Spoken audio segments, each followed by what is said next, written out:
Hello everyone, welcome back to my channel. This is Melissa with Enchanted Emerald, bringing you a reading for Virgo, Sun, Moon, Rising, and Venus for love for July 26th through August 1st, 2026. And out of the Light Series Tarot, we have the World card at the very top with the Ten of Wands, Temperance, and the Three of Cups. I feel as though you could be in a situation, Virgo, where you're feeling as though you've been very focused within your relationship duo on short-term happiness and short-term love. It's really to a point where you're maybe even feeling as though you understand that it lacks the sustainability that's really needed to make it long-term. And I think that this is about moving things into building a solid foundation with this person, recognizing where there's shared values with this person, opening up and creating more of an emotional intimacy with this person.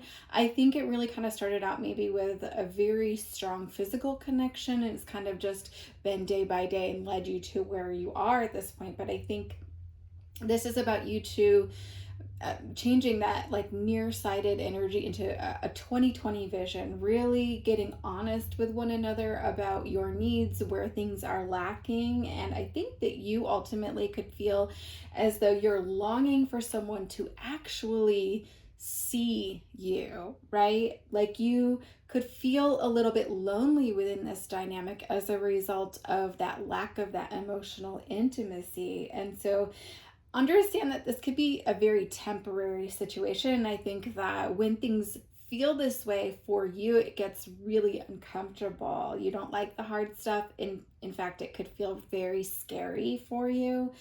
But this is about being able to just embrace that change energy that you need to be able for both of you to be able to grow, to overcome this together. Okay, so I think that you could be in a space where you have shifted into an energy where you're constantly trying to reinvent the wheel. You can see the circle at the top in the World card. Just always trying to make sure that you're changing things, doing things different, really trying to keep things exciting and interesting, and hoping that that was going to help your connection to grow or to really feel that spark.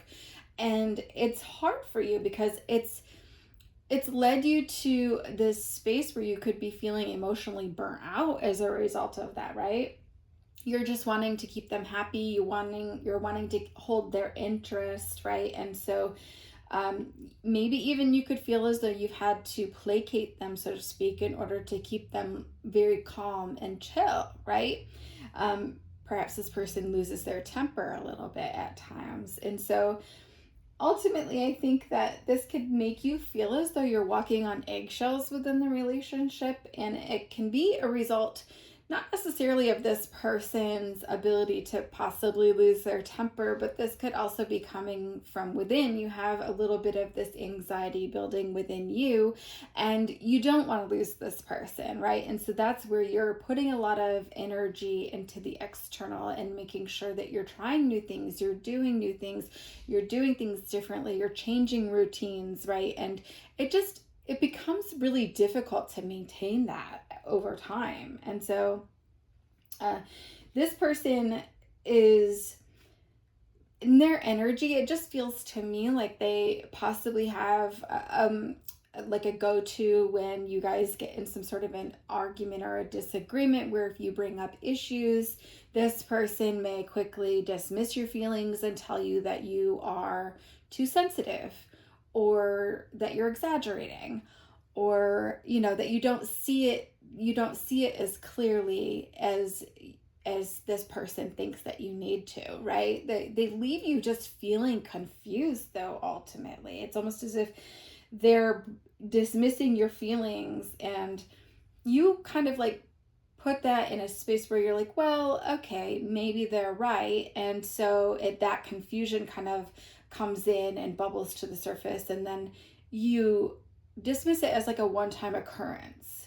But I feel like this is something that's been happening continuously, okay? And it's meant to leave you in that confused space, right? Where this person kind of shifts that power to themselves by bringing that up, and then it leaves you kind of questioning yourself.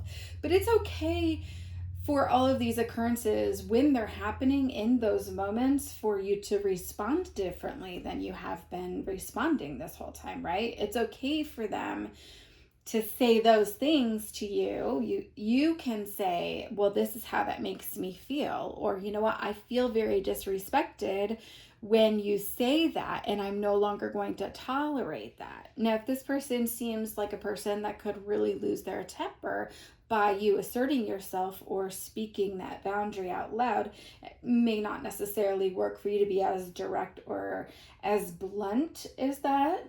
But you could maybe propose instead getting together and having some sort of a weekly meal together where you guys are able to openly and honestly discuss things that are working well, and then ultimately things that aren't working so well, and kind of compromise on where those adjustments could be made for things to start to go well in those areas, right? And so this is ultimately going to really bring in a lot more balance. You can see with that Temperance card there. But also, another thing you could do to really invite more balance in is to make sure that each of you have time independently, apart from one another, to be an individual and to foster other relationships and friendship dynamics and whatnot, so that when you come back together, you bring those different experiences and excitement of those things that you're doing apart to like tell each other, right? To get excited and tell each other about those things. I think ultimately that's part of deepening that connection, deepening that emotional intimacy. But just be mindful of there being a third party. I do feel as though there could be a mother figure in one of your lives that is inserting their own opinions, right? It's almost as if they're gossiping or they're explaining away why they think this is the way you guys should have your relationship, or something like that, right? But I think ultimately, if the person that's experiencing that dismisses, right, or implements a boundary with the mother that, hey, you know what, they need to shut it down, right? They need to say, hey, you know what, that's not cool. We're working on things, and stand up for that party or that person, right?